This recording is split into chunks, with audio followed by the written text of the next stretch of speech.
नागपुर से सटे छिंदवाड़ा लोकसभा सीट में कुल 7 विधानसभा क्षेत्र हैं। नवगठित पांढुर्णा और छिंदवाड़ा की इन विधानसभा सीटों में ग्रामीण मतदाताओं की संख्या अधिक है। कृषि प्रधान इस जिले की अर्थव्यवस्था का मूलाधार खेती और ग्रामीण व्यवसाय है।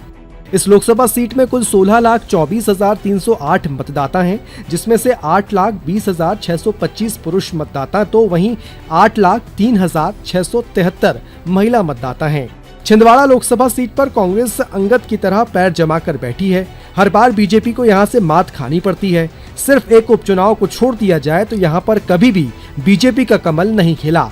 आपातकाल के बाद 1977 में जब देश में आम चुनाव हुए, उस दौरान खुद तत्कालीन प्रधानमंत्री इंदिरा गांधी रायबरेली से चुनाव हार गई थीं।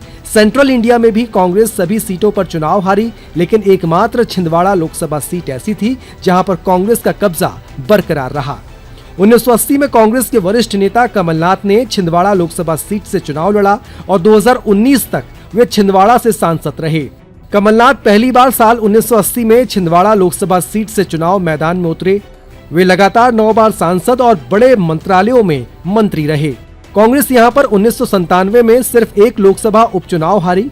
वहीं 2019 से कमलनाथ के बेटे नकुलनाथ छिंदवाड़ा सांसद हैं। छिंदवाड़ा लोकसभा सीट के चुनाव नतीजों पर नजर डालें तो 1952 से लेकर 2019 तक यहां पर कांग्रेस ने कब्जा जमाए रखा। एक नजर इस सीट के राजनीतिक इतिहास पर भी। 1952 में कांग्रेस के रायचंद भाई सांसद चुने गए। 1957 में कांग्रेस के नारायण राव वाडिया सांसद बने। 1962 में कांग्रेस के विभुलाल लक्ष्मी चंद सांसद बने। 1967 में कांग्रेस के गार्गी शंकर मिश्र सांसद चुने गए। 1980 से 1991 तक कांग्रेस नेता कमलनाथ सांसद बने। 1996 में कांग्रेस की अलकानाथ सांसद बनी। 1997 में भाजपा के सुंदरलाल पटवा सांसद चुने गए। 2019 में कांग्रेस के नकुलनाथ सांसद बने। महाराष्ट्र राज्य की सीमा से लगे छिंदवाड़ा जिले में सबसे ज्यादा खेती की जाती है, लेकिन कृषि से जुड़े कोई भी उद्योग नहीं होने की वजह से किसानों को समस्याओं का सामना करना पड़ता है। छिंदवाड़ा जिले में विकास के नाम पर मेडिकल कॉलेज, विश्वविद्यालय की स्थापना, हार्टिकल्चर कॉलेज की स्थापना जैसे प्रमुख कार्य किए गए हैं, लेकिन रोजगार पर्याप्त मात्रा में नहीं होने की वजह से युवाओं को दूसरे जिले पर निर्भर रहना पड़ता है। ये लोकसभा पर्यटन के लिए भी बेहद अहम है। दुनिया भर में पातालकोट अपनी अलग अलग पहचान रखता है।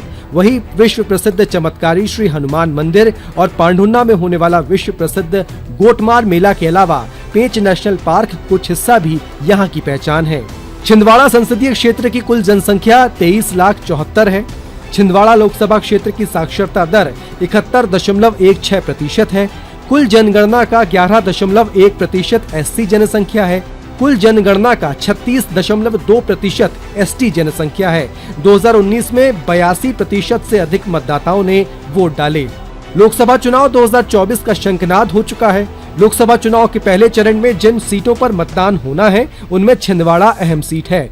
जाहिर है सभी राजनीतिक दलों के प्रत्याशी इस सीट के लिए पूरी जोर आजमाइश में जुटे हुए हैं। देखना है इस बार यहां से भाजपा को सफलता हासिल होती है या कांग्रेस का कब्जा बरकरार रहता है।